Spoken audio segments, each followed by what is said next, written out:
You start off, Isaac. You need to start off. No, it will sound so cool if you start off, because then I'll join in and it will be like cool. No, but this is your radio. Yeah, but you're the guest though. Wait. Oh, it's starting.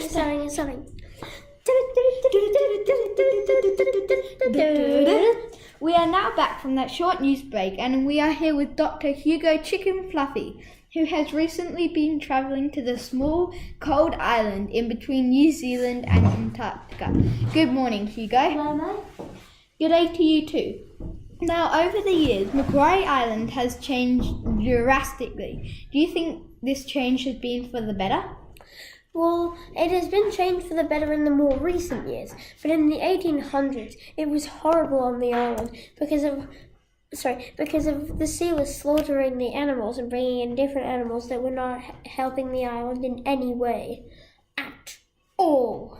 Obviously, when the sealers came, they were the worst thing that happened to Macquarie Island by a long shot. You know, like pew pew.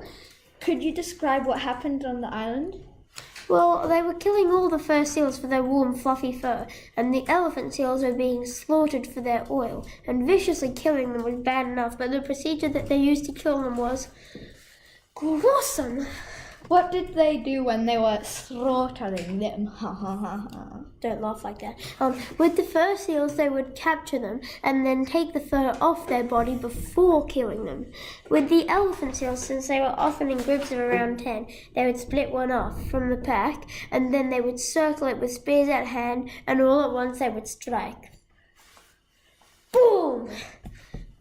They would grind the dead carcasses in a meat grinder and for their oil and meat, and if they survived the fatal strike, boom, which few did, they would be put into the meat grinder alive and wounded. How many of these animals did they slaughter by the boom?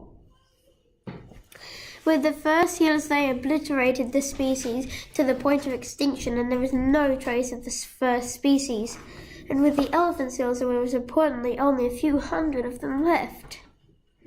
That is absolutely horrible. So, what has that done to the effect of Macquarie Island and its history?